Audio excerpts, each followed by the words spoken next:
하나님의 말씀 마가복음 9장 14에서 29절입니다. 다 같이 한 목소리로 읽겠습니다. 시작. 이에 그들이 제자들에게 와서 보니 큰 무리가 그들을 둘러싸고 서기관들이 그들과 더불어 변론하고 있더라. 온 무리가 곧 예수를 보고 매우 놀라며 달려와 문안하거늘 예수께서 물으시되 너희가 무엇을 그들과 변론하느냐? 무리 중에 하나가 대답하되 선생님, 말 못하게 귀신 들린 내 아들을 선생님께 데려왔나이다. 귀신이 어디서든지 그를 잡으면 거꾸러져 거품을 흘리며 이를 갈며 그리고 파리해지는지라. 선생님의 제자들에게 내쫓아 달라 하였으나 그들이 능히 하지 못하더이다. 대답하여 이르시되 믿음이 없는 세대여, 내가 얼마나 너희와 함께 있으며 얼마나 너희에게 참으리요. 그를 내게로 데려오라 하시매 이에 데리고 오니 귀신이 예수를 보고 곧 그 아이로 심히 경련을 일으키게 하는지라. 그가 땅에 엎드려져 구르며 거품을 흘리더라. 예수께서 그 아버지에게 물으시되 언제부터 이렇게 되었느냐 하시니 이르되 어릴 때부터이니이다. 귀신이 그를 죽이려고 불과 물에 자주 던졌나이다. 그러나 무엇을 하실 수 있거든 우리를 불쌍히 여기사 도와주옵소서. 예수께서 이르시되 할 수 있거든이 무슨 말이냐? 믿는 자에게는 능히 하지 못할 일이 없느니라 하시니 곧 그 아이의 아버지가 소리를 질러 이르되 내가 믿나이다. 나의 믿음 없는 것을 도와주소서 하더라. 예수께서 무리가 달려와 모이는 것을 보시고 그 더러운 귀신을 꾸짖어 이르시되 말 못하고 못 듣는 귀신아, 내가 내게 명하노니 그 아이에게서 나오고 다시 들어가지 말라 하시매 귀신이 소리 지르며 아이로 심히 경련을 일으키게 하고 나가니 그 아이가 죽은 것 같이 되어 많은 사람이 말하기를 죽었다 하나 예수께서 그 손을 잡아 일으키시니 이에 일어서니라. 집에 들어가심에 제자들이 조용히 묻자오되 우리는 어찌하여 능히 그 귀신을 쫓아내지 못하였나이까? 이르시되 기도 외에 다른 것으로는 이런 종류가 나갈 수 없느니라 하시니라. 아멘. 사랑하는 주님,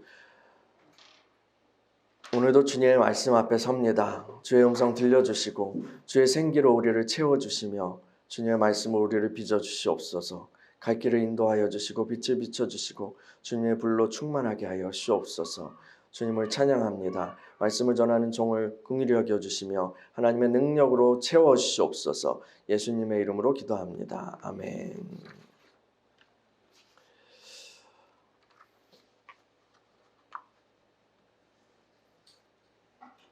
오늘은 영적 전투에서 승리하기까지라는 제목으로 말씀을 전하려고 합니다.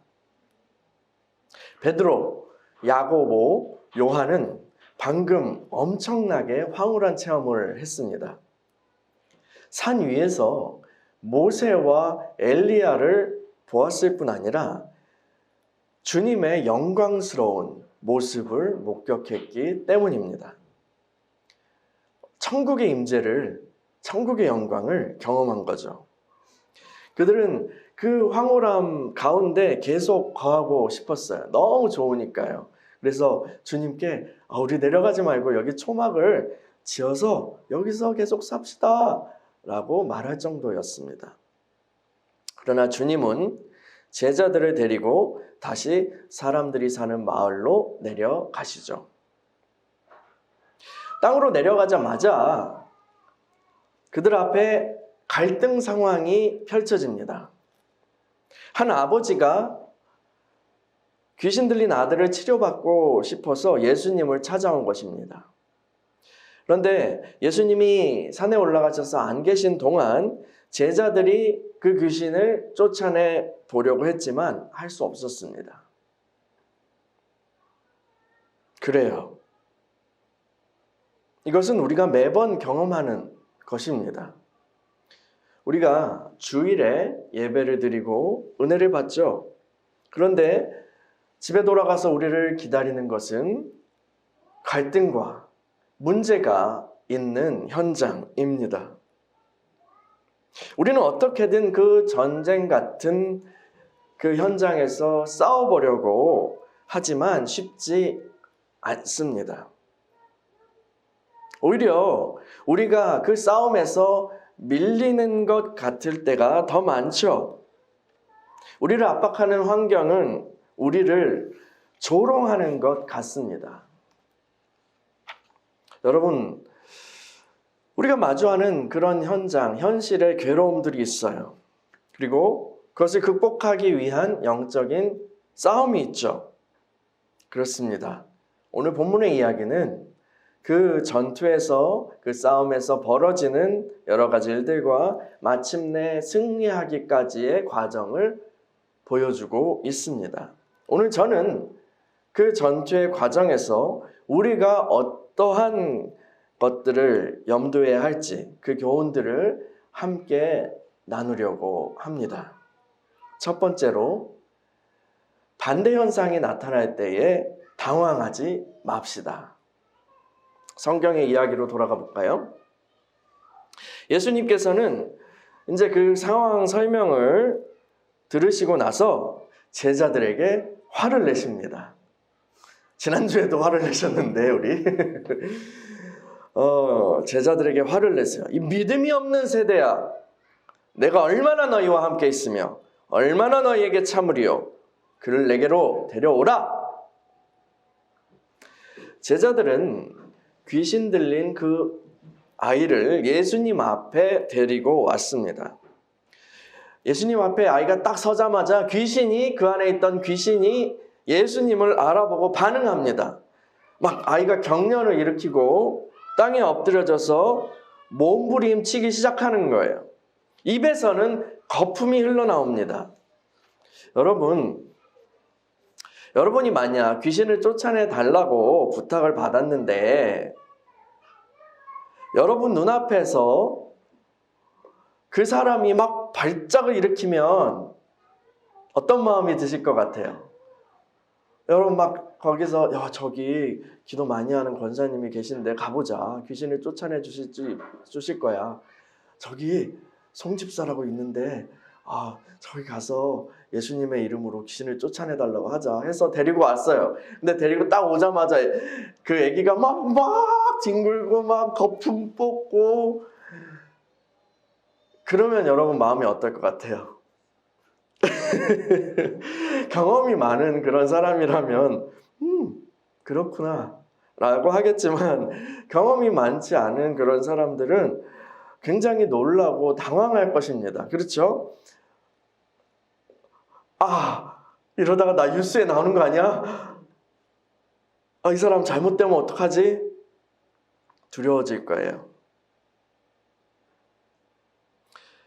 근데 꼭 축사의 현장뿐 아니라 우리가 일상에서 경험하는 영적 전쟁, 영적 전투의 상황에서도 이 같은 일들이 종종 일어납니다.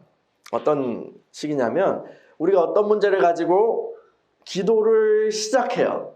어떤 문제를 가지고 기도를 본격적으로 시작했는데 오히려 상황이 더 안 좋아지는 거예요. 기도를 막 하는데 오히려 그 기도 제목과 반대되는 상황이 나를 막 덮쳐오는 것 같은 거예요. 그런 경험 있으시죠? 그럴 때 우리는 혼란스럽습니다. 근데 우리 주님께도 이러한 일이 일어난 거예요. 주님이 소년을 데려오라고 하셨을 때 그 앞에서 소년이 발작을 해버린 거예요. 사람들은 막 수군대요. 저러다 애 죽겠다. 근데 주님은 당황하지 않으십니다. 이 현상은 주님을 알아본, 예수님을 알아본, 그리스도를 알아본 그 귀신이, 소년 안에 있던 그 귀신이 깜짝 놀라서 반응한 거죠. 이러는 거예요. 주님한테 슉슉 저리 가요, 저리 가요. 안 가면 나 얘 죽인다. 나 얘 죽일 거야.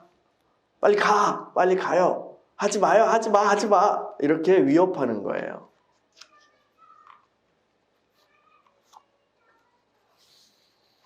우리가 영적 전투를 시작할 때 때때로 상황이 더 안 좋아지는 것 같은 현상이 일어나는 것은 바로 이런 까닭입니다.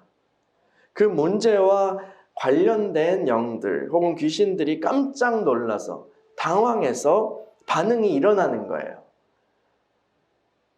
반응이 일어나고, 근데 반대로 생각해 봤을 때 반응이 일어나고 정체를 드러내기 시작한다는 것은 이미 그 귀신들이, 그 영적 세력이 쫄기 시작했다는 것입니다.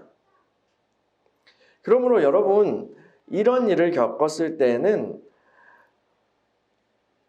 도망가는 게 아니라, 뒷걸음치는 게 아니라, 겁먹는 게 아니라 마음을 더 담대하게 하고 자신감 있게 전진해야 합니다. 두 번째로, 주님은 먼저 우리의 마음을 교정하십니다. 이 예수님께서는 아이 아버지를 불러서 질문하세요. 이 아이가 언제부터 이랬나요? 아이 아버지는 아들이 어렸을 때부터 이랬다고 말합니다.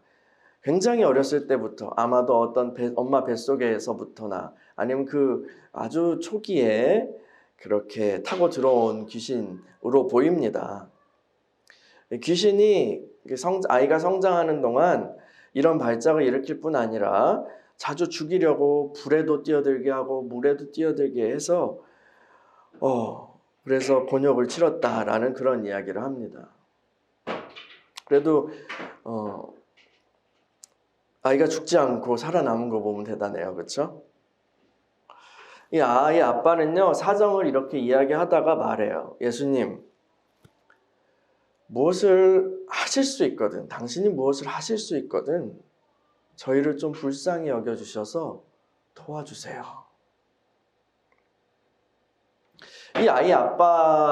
이 말에서 아이 아빠의 이제 지금까지의 그런 경험들이 추측해 볼 수 있는 거죠. 아이 아빠는 이미 그 아들을 고치려고 굉장히 많은 시도를 했을 거예요. 그렇죠? 그런데 그 많은 시도들에서 실패를 맛보았던 것입니다. 다 안 됐어요. 다 안 됐어요. 그리고 방금도 그런 실패를 맛보았죠. 예수님의 제자들도 무언가를 하려고 했지만 실패했어요. 아이를 고치지 못했습니다. 그래서 아이 아빠는 많이 낙심한 상태일 것입니다. 그 낙심된 마음이 고스란히 주님 앞에서 표현된 거죠. 무엇을 하실 수 있거든 도와주세요. 과거의 실패의 경험들은 우리 안에 패배의식으로 자리 잡게 됩니다. 과거에 내가 실패하고 과거에 내가 패배했다는 생각은 우리 안에 차곡차곡 쌓여서 앞으로의 미래에서도 승리를 기대하지 못하게 만들죠. 나는 원래 이런 사람이야. 나는 그때 승리하지 못했어. 그래서 앞으로도 안 될 거야. 난 루저야. 이런 생각은 우리를 매이게 만듭니다. 여러분, 코끼리 쇠사슬 이야기 들어보셨을 거예요. 코끼리는 굉장히 강한 동물입니다. 하마가 굉장히 무서워요. 그렇죠? 하마, 코뿔소 굉장히 무서운 동물들인데 코끼리 앞에 가면 걔네들도 밟혀 죽어요. 이 코끼리는 굉장히 강한 동물입니다. 그런데요, 이제 서커스 같은 데서 간단한 방법으로 코끼리를 통제할 수 있다고 해요. 코끼리가 아기 때부터 이 쇠사슬과 말뚝 하나로 구속을 해두는 거예요. 어릴 때는 아기 코끼리는 힘이 약해서 그 족쇄를 풀 수가 없습니다. 말뚝을 뺄 수도 없어요. 근데 코끼리가 자라면 그냥 쑥 하면 빠지는 그런 족쇄죠. 그런데 어릴 때부터 이거는 나는 벗어날 수 없구나 라는 생각이 각인되어 있기 때문에 이 말뚝을 했을 때 자기의 행동 범위가 제한되게 되고 마음속에서 묶이게 되고, 그래서 성인이 되어서도 그것을 끊을 수 있는 힘을 가진 성체가 되어서도 그 족쇄를 끊지 못한다는 거예요. 마음이 묶여버린 거죠.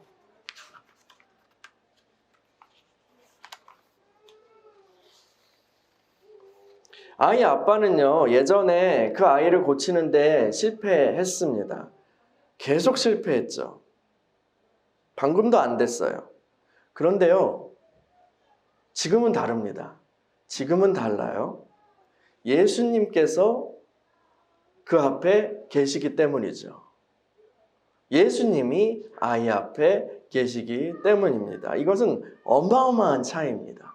어마어마한 차이입니다. 예수님이 함께 하신다는 것은 어마어마한 차이죠. 그런데 그 아이를 풀어주기 위해서는, 아이를 자유케 하기 위해서는 먼저 아이 아빠의 내면에 있는 그 묶임이, 매임이 먼저 풀어져야 했습니다. 안 된다. 과연 될까? 안 된다. 라는 그런 부정적인 생각들로부터 자유케 되는 것이 먼저 일어나야 했던 것이죠. 이 전투의 과정에서 귀신이 예수님 앞에서 정체를 드러냈을 뿐 아니라 아이 아빠의 낙심도, 그 매임도 주님 앞에 드러나게 된 것입니다. 예수님께서는 아이 아빠의 내면의 구조를 먼저 바꾸기 원하셨습니다. 마가복음 9장 23에서 24절 볼까요? 23에서 24절 시작. 예수께서 이르시되 할 수 있거든이 무슨 말이냐? 믿는 자에게는 능히 하지 못할 일이 없느니라 하시니 곧 그 아이의 아버지가 소리를 질러 이르되 내가 믿나이다. 나의 믿음 없는 것을 도와주소서 하더라. 아멘. 예수님 이렇게 말씀하시죠. 할 수 있거든이 무슨 말이야?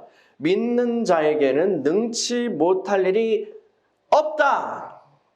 예수님은 그 아이 아빠 안에 있는 패배의식을 먼저 다루십니다. 그리고 그의 고백과 그의 기도를 바꿔주시는 거예요. 그의 고백과 기도를 먼저 바꿔주시는 거예요. 여러분, 우리가요, 마음으로부터 치고 있으면, 우리 마음속에서 이미 패배하면 아무리 능력이 있어도요, 전투에서 이길 수 없습니다. 아무리 능력이 있어도 전투에서 이길 수 없어요. 그 코끼리처럼 말이에요. 우리 마음에 승리의 기대감이나 우리 마음에 그런 믿음이 없으면 전투에서 승리할 수가 없습니다. 하나님의 축복을 기대할 수 없습니다. 내 생각과 나의 내면의 생각 구조가, 그리고 내 고백이, 내 기도가 우선 승리하는 구조로 변화되어야 하는 것입니다. 여러분, 외부의 대적들과 싸워 이기기 원하십니까? 여러분의 환경이 변화되기 원하세요? 승리를 원하십니까? 그렇다면 우리 안에 먼저 그것을 갈망하는, 그것을 기대하는 마음의 구조가 있어야만 합니다. 그것이 바로 믿음입니다. 주님은 우리가 먼저 그 믿음을 가지기를 원하시는 것입니다. 그 믿음을 통해서 승리할 수 있는 거예요. 그 믿음을 통해서 우리가 승리할 수 있는 거예요. 여러분, 복음서에 보면요, 믿음이 없는 사람들 가운데는 주님도 아주 적은 능력밖에는 행하실 수 없었다라고 그렇게 말하고 있어요. 할 수 있거든이 무슨 말이야? 믿는 자에게는 능치 못할 일이 없다. 주님의 이 말씀을 아이 아빠가 탁 듣고 아이 아빠의 깊은 곳에서부터 믿음의 고백이 터져 나옵니다. 내가 믿습니다. 나의 믿음 없는 것을 도와주소서. 내가 믿습니다. 나의 믿음 없는 것을 도와주세요. 그가 부르짖었다고 했어요. 이제는 물러서지 않겠다는 거예요. 물러서지 않겠다는 거예요. 되면 되고 안 되면 안 되고, 그게 아니라 뭔가 하실 수 있으면 해주시고 아니어도 뭐 늘 그랬으니까 괜찮아요. 이런 것이 아니에요. 지금 내 아들을 고쳐주실 것을 믿습니다. 아들이 자유케 될 것을 믿습니다. 라고 고백하는 거예요. 그리고 자신의 믿음이 지금 부족하다면 주께서 그 믿음을 더 부어주셔서라도 되게 해달라고, 아들을 자유케 해달라고 하는 거예요. 아이 아빠가 이렇게 부르짖을 때에 그 마음의 족쇄가 풀어집니다. 그 마음의 매임이 풀어집니다. 패배의 구조가 부서지고 새로운 믿음의 구조가 세워집니다. 그리고 그 믿음을 통하여서 이 아이 아빠의 가정에 하나님 나라의 능력이 풀어지게 될 것입니다. 세 번째, 끝까지 주님을 믿음으로 마음을 지켜야 합니다. 예수님은 이제 귀신을 꾸짖으시면서 그 아이에게서 나와서 다시는 들어가지 말라라고 명령하시죠. 그때 귀신은 소리 지르면서 다시 경련을 일으키고 그 아이에게서 빠져나갔습니다. 그런데 그 아이가 쓰러져서 죽은 것 같이 되었어요. 사람들이 수근수근 됩니다. 수근수근 됩니다. 어떡해? 얘 죽었나 봐. 괜히 건드려가지고 얘 죽였어. 그때 예수님이 그 아이의 손을 잡아 일으키시죠. 아이가 일어섰습니다. 할렐루야. 아멘. 여러분, 귀신이 떠나가고 돌파가, 치유가 일어나는 그 시점까지 사람들은 믿지 못했어요. 그저 그냥 나타난 현상들을 보고 반응하면서 결국 애를 죽였네 이러면서 비아냥됩니다. 그런데 우리는 그 사람들의 그 소리를 듣지 말아야 합니다.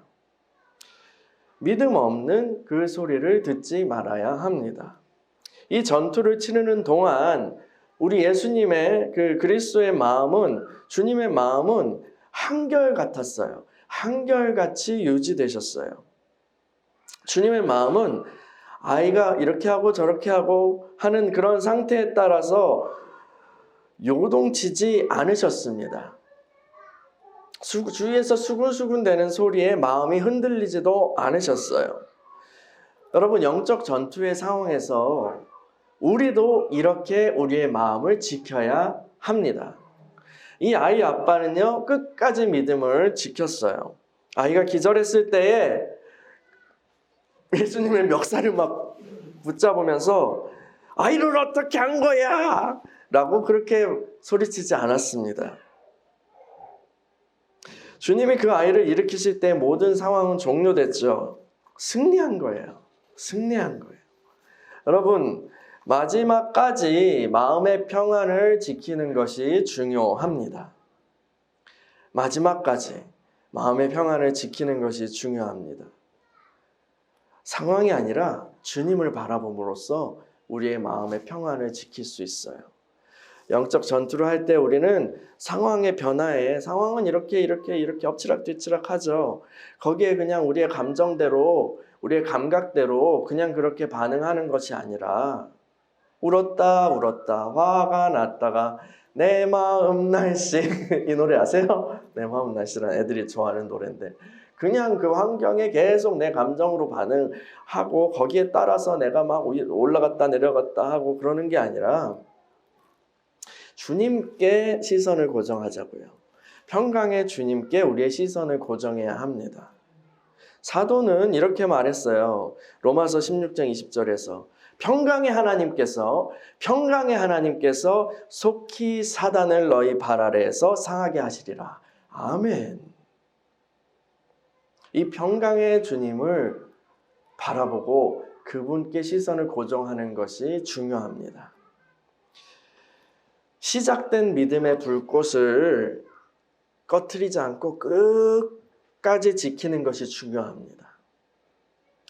큰 충돌이 일어날 때나 아니면 잠잠해서 아무 일도 일어나지 않는 것 같을 때도, 또 주위에서 너 잘못했어, 너 망했어, 망한 거 아니야 라고 주위에서 막 수군댈 때도 주님을 바라보고 주님을 붙잡고 믿음을 지켜야 하는 것입니다.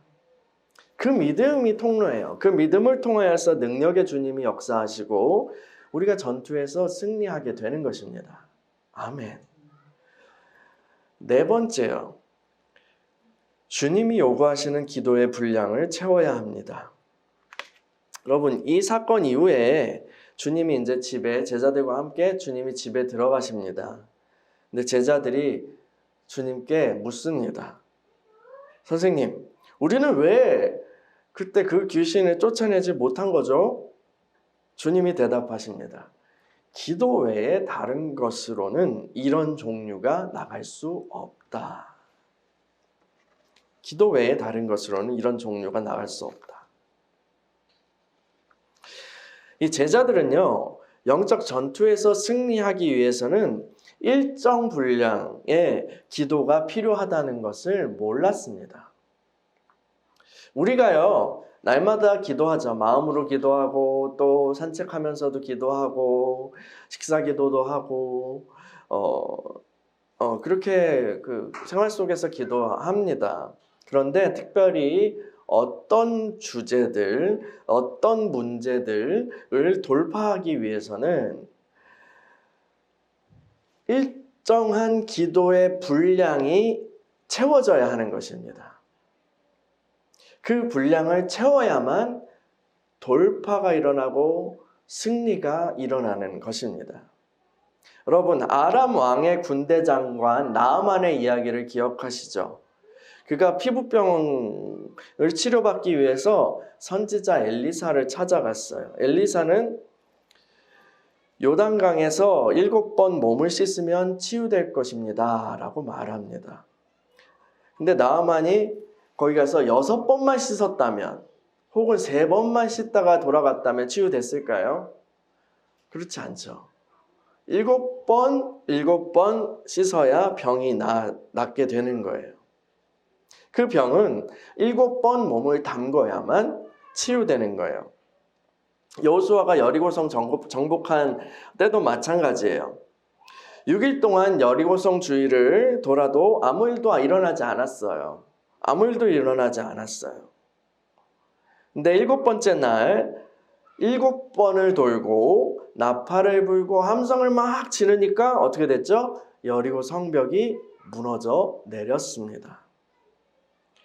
어떤 문제들을 해결하기 위해서요, 채워야 할 그런 분량이 있습니다.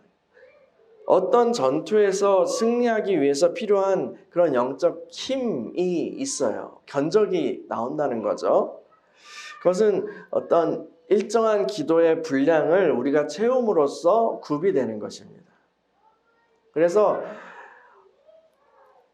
어떤 주제를 가지고 기도를 며칠 동안 계속하고 더 하기를 원하시고 한다는 거는 그거는 이제 그 분량을 채운다는 거예요.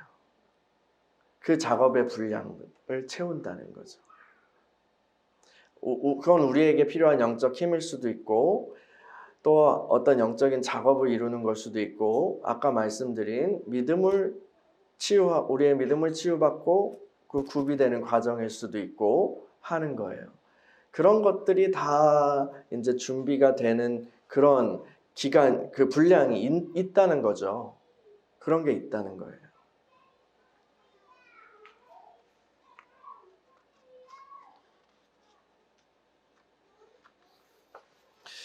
복음서의 다른 본문에서요, 주님은 이렇게 말씀하세요. 기도와 금식 외에는 이런 종류가 나갈 수 없다.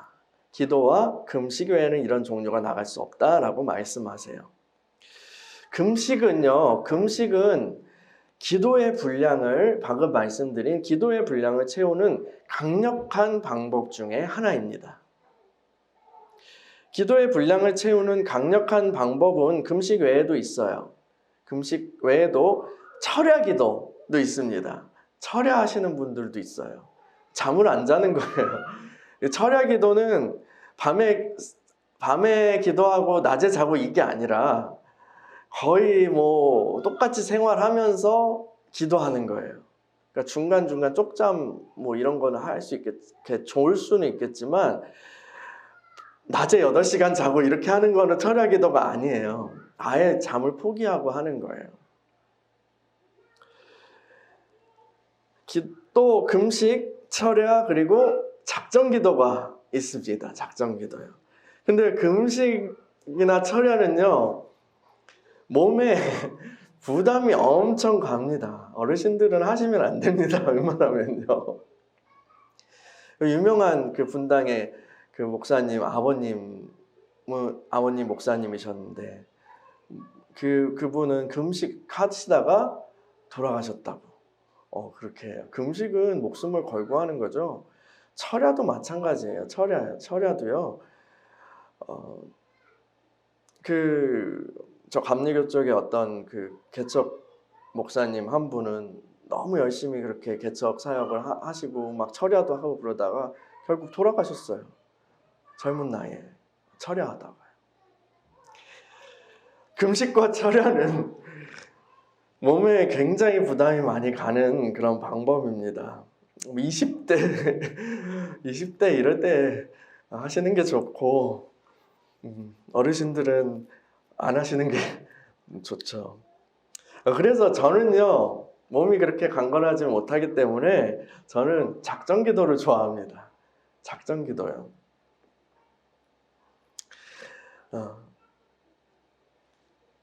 우리 교회도 그래서 작정기도를 매년 함께 하는 거죠.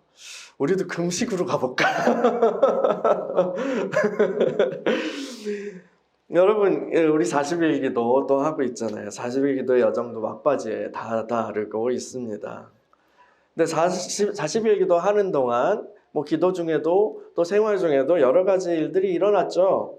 내적 갈등이나 환경의 변화나 이런 것들이 막 닥쳐옵니다. 영적 작업들이 벌어지는 거고 영적 전투가 일어나는 거예요. 근데 그렇게 기도 중에 이 기간 중에 일어나는 영적 전투로 인해서 피곤하고 너무 힘든 분들도 있을 거예요. 그러나 여러분 포기하지 말고 끝까지 싸웁시다. 그리고 주님이 주시는 승리를 맛보면서 주님을 찬양할 그날을 바라보자고요. 기도를 시작하고 처음에 막 이상한 일이 반대되는 일 같은 일들이 일어났던 분들도 있을 거예요. 오늘 이야기한 것처럼요. 그럴 때에 당황하지 말고 전진하는 것이 맞다는 것을 오늘 이야기를 통해서 함께 나눴습니다. 그리고 영적 전투에서 이기기 위해서는 하나님께서는 때로는 우리를 먼저 교정하신다는 것, 우리를 먼저 치료하신다는 것을 또 이야기 나눴어요. 저 문제를 해결하기 위해서는 먼저 우리의 믿음이 치료돼야 한다는 것을 알았습니다. 주님이 40일 기도의 과정 중에 이 부분을 특별히 다루시는 분들도 있었을 거예요. 우리의 치료된 그 믿음을 통해서 주님이 역사하시기 위한 거죠. 하나님의 나라가, 하나님의 능력이 그것을 통해서 나타나기 위해서 그 통로를 치유하시는 거예요. 여러분 끝까지 흔들리지 말고 주님을 믿음으로 우리 마음을 지키는 것이 중요하다는 것도 우리 나눴죠. 끝까지 흔들리지 말고 평강의 주님을 의뢰합시다.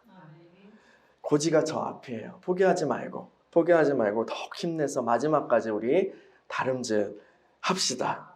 주께서 우리에게 더욱 충만한 기도의 불을, 기도의 영을 부어주시기를 간구합니다. 할렐루야, 할렐루야.